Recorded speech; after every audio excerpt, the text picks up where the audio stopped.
Hello, नमस्कार and welcome. आप देख रहे हैं कंज्यूमर अड्डा और आपके साथ मैं हूं विपिन भट्ट।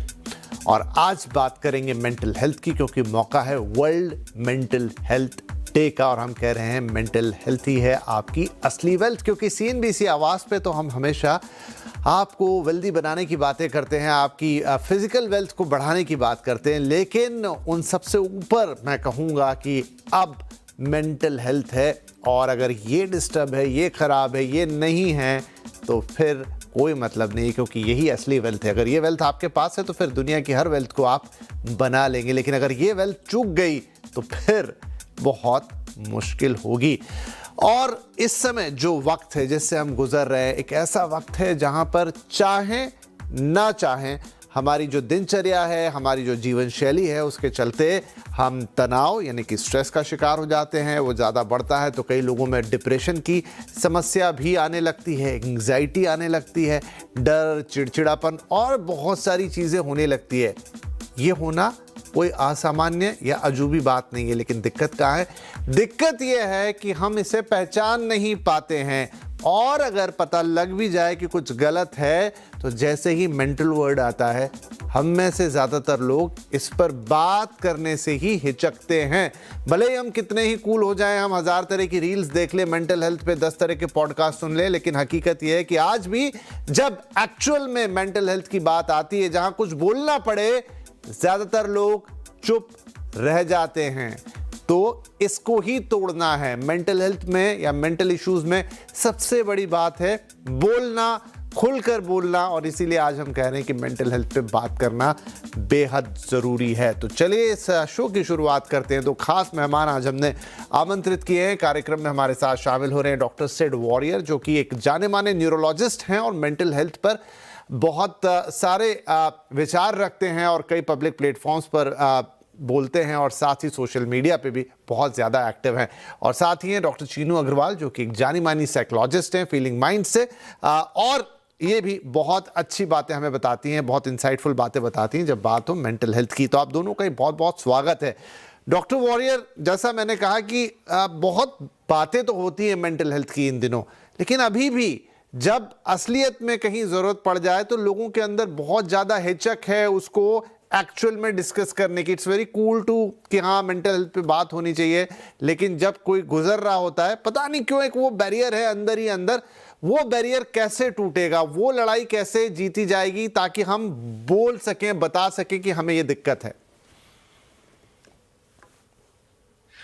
मेंटल हेल्थ का सबसे बड़ा चैलेंज यही है कि हम उसे बहुत पर्सनली ले लेते हैं, much more than other diseases. जैसे समझो मेरा पैर का फ्रैक्चर हो गया, तो मैं वो पर्सनली ले लूंगा। मुझे ट्रीटमेंट लेना है, रेस्ट लेना है, रिकवरी करना है, फिजियोथेरेपी करना है, ये मुझे पता है। लेकिन हम मेंटल हेल्थ को बहुत पर्सनली ले लेते हैं, हम खुद के आइडेंटिटी पे ले लेते हैं, और इसलिए हम छुपाते हैं बाकी लोगों से। और इससे निकलने का एक ही तरीका है कि अगर हम और हमारे फैमिली में से किसी भी एक जन ने थेरेपी लेके, दवाई लेके अगर मेंटल हेल्थ क्राइसिस से बाहर निकल गए, तो वो एक एग्जाम्पल बनता है बाकी फैमिली रिलेटिव्स से। तो मैं हमेशा बोलता हूँ कि अगर किसी ने थेरेपी से, दवाई से अगर एंजाइटी, डिप्रेशन से बाहर आए हैं, तो please talk to your relatives, बताइए। ये छुपाना नहीं होता, क्योंकि वो सुनने से कई रिलेटिव्स को, कई फ्रेंड्स को वो कॉन्फिडेंस मिलता है खुद के जर्नी शुरू करने के लिए। राइट। डॉक्टर चीनू, देखिए मेंटल हेल्थ की जब बात आती है तो बड़ी फाइन लाइन है। मतलब तनाव जीवन का हिस्सा है। डिप्रेशन में मैं मानता हूं कभी कभी आदमी जाने अनजाने उसमें चला जाता है, ऐसा भी नहीं है कि वो कोई बहुत दूर की चीज़ है। एंग्जाइटी भी आदमी को कभी ना कभी लाइफ में हो ही जाती है परिस्थितियों के चलते।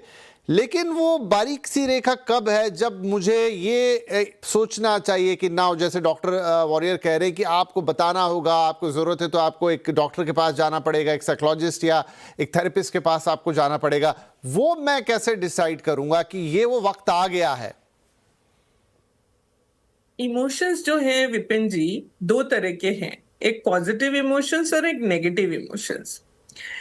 पर ज्यादातर हमारे इमोशंस जो हम दिन भर में महसूस करते हैं वो नेगेटिव होते हैं।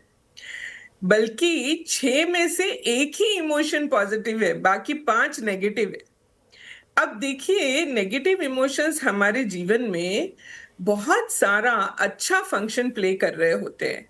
जैसे मान लीजिए कोई खतरनाक या डेंजरस चीज हमारे सामने आ जाती है, तो डर हमारे लिए एक प्रोटेक्टिव फैक्टर है जो हमें उस डेंजर से बचाता है। तो ये हो गया उसका उपयोग, उसका सहयोग हमारे जीवन को सही तरह से चलाने का। पर हमें ये पता लग जाता है कि ये डर हेल्दी है या अनहेल्दी जब ये हमारी सर्विस में हमारे जीवन को सुचारू रूप से चलाने की बजाय उसमें बाधा डालने लगे, ये एक डिसफंक्शन क्रिएट करे, ये हमें जो हमारे गोल्स हैं उनसे उल्टा खींचे, इनएक्शन की तरफ लेकर जाए, और जो कारण है, जो कॉज है, जो ट्रिगर है, वो इनअप्रोप्रिएट है। माने अगर वही सेम सिचुएशन किसी और के साथ होती तो उनको ये महसूस नहीं होता। ये 2-3 बातों से हमें पता चल जाता है कि ये जो नेगेटिव इमोशन है ये हमारे लिए हेल्दी है या अनहेल्दी है। जो अनहेल्दी नेगेटिव इमोशन है, जिसको हम UNE कह सकते हैं, इसको हमें ट्रीट करना पड़ता है। अब इसको ट्रीट करने के भी कई सारे तरीके हैं। पहला तो अपना खुद का पर्सनल विजडम। जब हम बड़े हो रहे होते हैं तो हमें कहीं ना कहीं से ये सीखने मिल सकता है कि इन नेगेटिव इमोशन से हम खुद कैसे डील करें। मान लीजिए हमारे जीवन में ऐसी कोई सीख हमें नहीं मिली और हमारे अंदर वो सेल्फ एफिकेसी डेवलप नहीं हुई इन नेगेटिव अनहेल्दी नेगेटिव इमोशंस को डील करने की, तो हम कहीं से कोई प्रोफेशनल हेल्प सीख जरूर कर सकते हैं। एक तो बात हो गई साइको एजुकेशन की, जहां पर जी। हम सीखने के लिए जा रहे हैं, और दूसरी बात हुई इलाज की। इलाज की जरूरत जब आपको पड़ेगी जब आप वाकई में इस स्थिति में आ गए कि चाहते हुए भी वो सोच आपके मन से नहीं जा रही, वो भावनाएं आपको घर घेर ले रही हैं, और आप चाहते हुए भी अपने जीवन में वो काम नहीं कर पा रहे जो आप करना चाहते। गॉट योर पॉइंट मैम, बिल्कुल बहुत अच्छे से आपने बता दिया कि वो लाइन आप कैसे देखोगे, राइट। अब डॉक्टर वॉरियर, उसका अगला सवाल ये बनता है कि ये सारी सिचुएशंस ऐसा नहीं है कि नहीं है, हर समय हर काल परिस्थिति में होती आई हैं। अब इस समय जो मौजूदा वक्त है उसमें ऐसा क्या हुआ है कि ज्यादातर लोग लाइन के उस तरफ निकल रहे हैं, अपने आप को लाइन के उस तरफ पाएंगे अगर ध्यान से देखेंगे? क्या हो रहा है अभी? देखिए विपिन जी, सबसे बड़ा प्रॉब्लम है कि हमारा ब्रेन जो है वो बाकी ऑर्गन्स जैसे ही है। ब्रेन, हार्ट, लिवर, हर ऑर्गन को दो चीज चाहिए, न्यूट्रिशन चाहिए और रेस्ट चाहिए। मतलब जो भी डैमेज होता है उससे रिकवरी का एक चांस देना है वो ऑर्गन को। अब अनफॉर्चुनेटली क्या हो रहा है कि ब्रेन के लिए जो रेस्ट है that is sleep and time away from stress. लेकिन अनफॉर्चुनेटली अभी हमारा लाइफस्टाइल ऐसा हुआ है कि नींद कम हो रहा है, और जितना भी टाइम है हम जब जगे हुए हैं हमारा ब्रेन स्ट्रेस में ही है। तो इमेजिन करो कि आप पूरा दिन ट्रेडमिल में दौड़ते रहो, वो तो सबको पता होगा कि ये तो हेल्दी नहीं है, लेकिन फॉर सम रीजन जब ब्रेन को हम मानते हैं तो ब्रेन पे हम मैराथन दौड़ा रहे हैं, तो ऑब्वियसली वो स्ट्रेस लेवल तो बढ़ेगा और हम ब्रेक के लिए टाइम नहीं निकाल रहे हैं। तो this is a major issue जिसके वजह से मेंटल हेल्थ प्रॉब्लम्स बढ़ रहे हैं। बहुत खूबसूरत आंसर डॉक्टर वॉरियर, लेकिन इसका एक उल्टा सवाल मैं आपसे पूछूंगा कि बिल्कुल। बहुत सारे लोग हैं, मान लीजिए कि मेरे जीवन में कोई ऐसी घटना घट गई, may be the loss of some near और डियर वन, और may be something, some major shock kind of a thing, उसकी वजह से बहुत सारे लोगों की नींद खराब होने लगती है, वो सो नहीं पाते, उन्हें भूख नहीं लगती और उन्हें कुछ और प्रॉब्लम होती है। और एक जो आपने बताया कि अगर आप ढंग से सोएंगे नहीं, आप ढंग से खाएंगे नहीं, आप फिजिकली फिट नहीं रहेंगे, तो ये आपको, अब ये दो डिफरेंट सिचुएशन है, इनको कैसे समझूं? तो इसमें इंपॉर्टेंट चीज ये है कि लाइफ में दुर्घटना कभी भी हो सकती है, this is a part of life. लेकिन क्या हमारे बॉडी में उतना रिजर्व है कि हम वो दुर्घटना को सहन कर पाए? तो इसीलिए हार्ट के, अगर हम हार्ट का एग्जांपल ले, तो रोज हमारा एरोबिक एक्टिविटी, माने हमारा रनिंग, जॉगिंग क्यों करना चाहिए? ताकि जब कहीं तो कहीं हमारा हार्ट अटैक होता है तो can your heart tolerate that injury? Similarly हम लोग बॉडी बिल्डिंग क्यों करते हैं? सिर्फ फिटनेस या इंस्टाग्राम फोटो के लिए नहीं करते। हम करते हैं ताकि हमारा बोन्स और मसल स्ट्रांग हो जाए कि कभी ना कभी अगर हम गिर गए तो फ्रैक्चर ना हो। तो इसलिए वो रेजिलियंस बनाना बहुत जरूरी है। सिमिलरली विथ मेंटल हेल्थ, अगर हम जब सब कुछ अच्छा चल रहा हो, that is the time to sleep well, eat healthy, make your brain strong, so that जब आगे जाके ब्रेकअप हो या जॉब चला जाए तो your brain has the capacity to tolerate that problem. नहीं तो वो एक इंजरी से हम उसको ट्रॉमा बना के फिर हम मेंटल हेल्थ इश्यू में जा सकते हैं। तो डॉक्टर चीनू, जो अभी आप बात कह रही थी, शायद मैं वैसे रिलेट कर पा रहा हूँ डॉक्टर वॉरियर की बात को, कि बहुत सारे मौके जब हम बड़े हो रहे होते हैं ऐसे आते हैं, लेकिन शायद उस समय हमने वो चीज़ें वैसी नहीं सीखी होती हैं, तो शायद हम आगे जाके उसे मैनेज नहीं कर पाते। तो ऐसे में क्या माने कि एक ही सिचुएशन में दो अलग अलग लोग हो सकते हैं, हो सकता है एक को बहुत इम्पैक्ट पड़ जाए और एक उसे आसानी से निकाल जाए। Is this possible? और क्या उसी को हम कहते हैं कि हाँ भाई, ये व्यक्ति या ये बंदा बड़ा मेंटली स्ट्रांग है? बिल्कुल, यही सिद्धांत है साइकोथेरेपी का।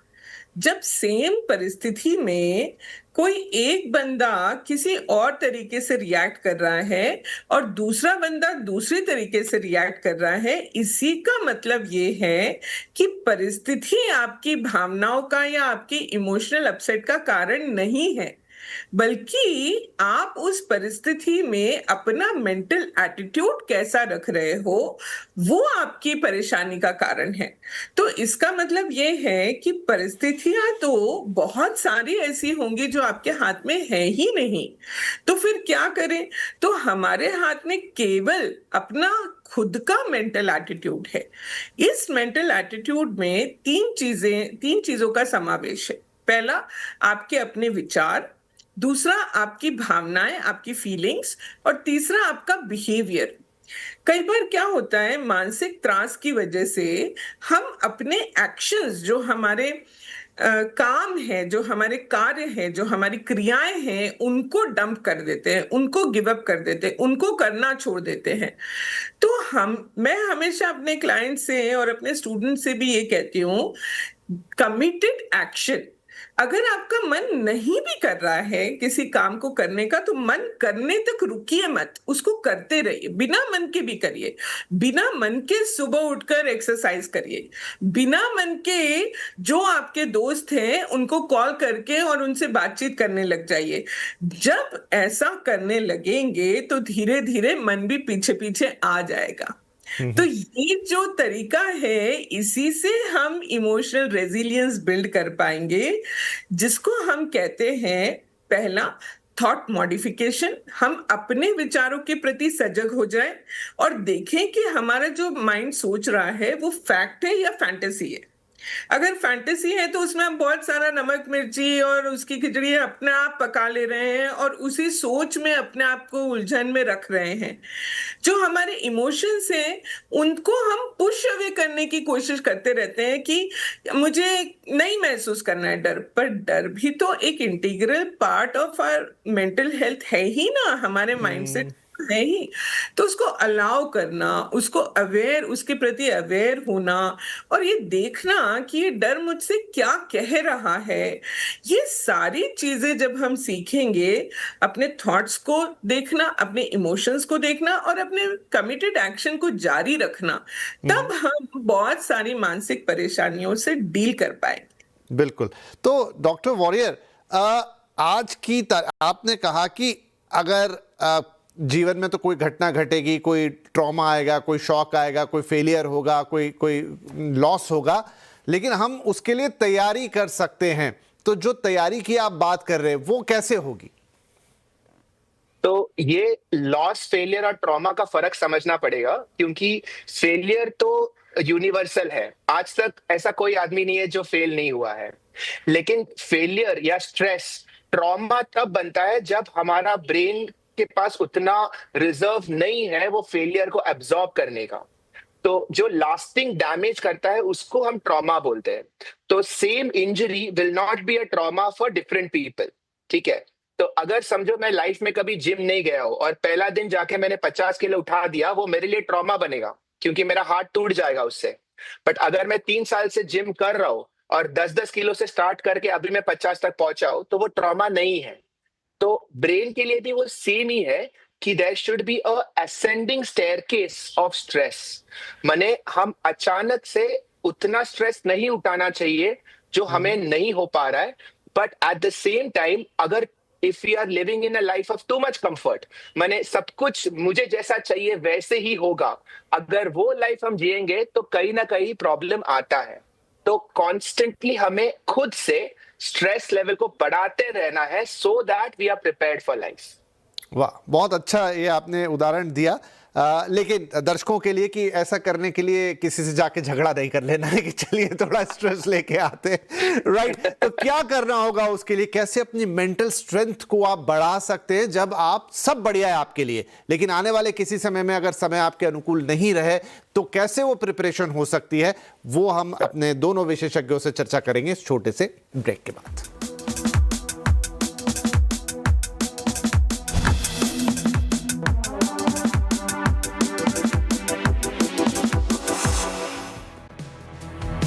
वर्ल्ड मेंटल हेल्थ डे के मौके पर बात हो रही है आपकी मेंटल हेल्थ की, और हमारे दोनों मेहमान हमारे साथ बने हुए। लाओ, we are in the last segment, तो थोड़ा कम समय रहेगा, इसलिए 2-2 मिनट में आप दोनों से 2 इंपॉर्टेंट सवाल मैं लेता हूं फटाफट। तो बात हो रही थी कि अपनी मेंटल हेल्थ को, तो देखिए जो कहते हैं ना prevention is always better than cure, तो वो मौका ही क्यों आने दे, पहले से ही अपने शरीर को अपने दिमाग को मजबूत करके चलते हैं। चीनू जी, आप एक क्या एडवाइस देंगी जिससे कोई ऐसी प्रैक्टिस, कोई ऐसी एक्सरसाइज जिससे आप अपनी मेंटल हेल्थ को स्ट्रांग कर सकते हैं? एक प्रैक्टिस जो हम बचपन से कर सकते हैं वो ये है, अपने माइंड को प्रेजेंट में बार बार लेकर आना। हमारे माइंड की टेंडेंसी है कि वो हमें बार बार पास्ट में लेके जाता है या तो फ्यूचर में लेके जाता है। पास्ट में बहुत सारा गिल्ट हो सकता है, बहुत सारे दूसरे इमोशंस हो सकते हैं, पर हम पास्ट में जाकर कुछ चेंज तो आप कर नहीं सकते, और सारी चिंता, सारे फियर्स जो है वो फ्यूचर में है, जबकि हम प्रेजेंट को जीते ही नहीं हैं। जो प्रेजेंट के पल हैं वो हाथ से निकलते चले जाते हैं। तो एक माइंड की जो ट्रेनिंग है कि बार बार अपने आप को वर्तमान के क्षणों में, वर्तमान के पलों में लेकर आना और इन पलों को महसूस करना कि इस पल में क्या हो रहा है, एज एन ऑब्जर्वर, दृष्टा भाव से अपने इस पल को पूरी तरह से जीना, इसकी प्रैक्टिस अपने आप में मेंटल हेल्थ के लिए एक बहुत बड़ी बोन साबित हो सकती है, जिसको हम माइंडफुलनेस बेस्ड अप्रोचेस में सिखाते हैं, जिसको हम कंपैशनेट फोकस थेरेपी में सिखाते हैं, जिसको हम डीबीटी में सिखाते हैं, एक्सेप्टेंस कमिटमेंट थेरेपी में सिखाते हैं कि अपने वर्तमान में ज्यादा से ज्यादा जिए, और उसको एंकर करने के लिए अपने 5 सेंसेस को आप यूज कर सकते हैं कि ऐसी कौन सी 5 चीजें हैं जो इस पल मुझे दिखाई दे रही है अपने आसपास, कौन सी आवाजें मुझे सुनाई दे रही है नाक से, मुंह से, स्किन से, अपने आप को प्रेजेंट में हम एंकर कर सकते हैं। This can go a long way. और कई लोगों के लिए एक नॉर्मल सा उदाहरण, नहाते वक्त हम में से 100% लोग नहाते तो है ही नहीं, कुछ सोच रहे होते हैं, क्योंकि रोज ही नहाते समय नहाइए, सिर्फ फील कीजिए कि पानी आपके ऊपर गिर रहा है। जो चीनू मैम ने कहा उसका एक छोटा सा उदाहरण, या कई लोग खाने का उदाहरण देते हैं कि खाना खाते वक्त माइंडफुलनेस के साथ खाइए कि ये मैंने मुंह में डाला, ये अंदर गया, and all that, right? Doctor Warrior, आपका सजेशन, आपका सुझाव? एक तो मैडम ने जो बिल्कुल कहा, I agree, grounding exercise is very important. Breath work बहुत इंपॉर्टेंट है, और ये नई चीज नहीं है, प्राणायाम में बहुत डिस्क्राइब किया हुआ है। बट अगर हमने रोज 10 मिनट के लिए, 15 मिनट के लिए ब्रेथ वर्क प्रैक्टिस किया, तो it is a way of training your body. Body को ट्रेन करने का तरीका है कि हम काम डाउन कैसे करें, हार्ट रेट को कम कैसे करें। तो डीप स्लो ब्रीदिंग रोज करने में उससे फर्क पड़ता है। And one brain hack that I have for people is that आप जो भी टास्क उठा रहे हो, हाउ डू यू नो कि ये आपके लिए सही डिफिकल्टी का टास्क है कि नहीं है? There is a simple equation which is 4:1। माने आप वो टास्क अगर ट्राई करते हो और 4 बार आप सक्सीड करते हो और 1 बार फेल करते हो, तो that is the right level of difficulty. अगर आप बार बार कर रहे हो और वो आप फेल हो रहे हो, तो आपके लिए ज्यादा डिफिकल्ट है, डिफिकल्टी लेवल कम करो, स्ट्रेस मत लो। और अगर आप हर बार सक्सीड कर रहे हो, मतलब ये आप बहुत इजी लेवल पे गेम खेल रहे हो, डिफिकल्टी को बढ़ा दो। तो ये एक इक्वेशन याद में रख लो, तो यू विल ऑलवेज नो कि what is the right amount of stress for you. क्या बात है। तो देखिए बहुत बहुत छोटी सी चीज़ें हैं, बेसिक सी चीज़ें हैं, शायद किसी को पता हो और शायद जिन्हें नहीं पता हो तो वो अभी जान गए होंगे, लेकिन इसे प्रैक्टिस में लाना है, दिस इज़ इंपॉर्टेंट। जो डॉक्टर वॉरियर ने कहा कि धीरे धीरे आप अपने स्ट्रेस लेवल को बढ़ाइए, उन्होंने एग्जाम्पल दे के भी बढ़ा दिया कि आप कैसे अपने वो स्ट्रेस झेलने के लेवल को बता सकते हैं। जो चीनू मैडम ने कहा कि आपको सिंपली प्रेजेंट में रहने की प्रैक्टिस करनी है, 5 सेंसेस का यूज़ कीजिए, या सिर्फ ये थॉट ही अगर अपने मन में ले आएंगे तो आपको शायद आइडियाज़ आते जाएंगे। और कहने के लिए सिंपल सी बातें हैं, लेकिन अगर प्रैक्टिस में आई तो आप देखिए कि आपको बहुत बड़ा डिफरेंस महसूस होगा। और जिस मेंटल हेल्थ की हम बात कर रहे हैं, भगवान न करे किसी के साथ वो ऐसा ऑड सिचुएशन बने, लेकिन आप again prevention is better than cure, और आप दूसरों की भी मदद कर सकते हैं। बहुत बहुत धन्यवाद चीनू जी और वॉरियर सर, आप दोनों का ही। आज ये बहुत इंपॉर्टेंट टॉपिक था और आप लोगों ने बहुत अच्छी तरह से बातों से उसे समझाया। Thank you very much. नमस्कार।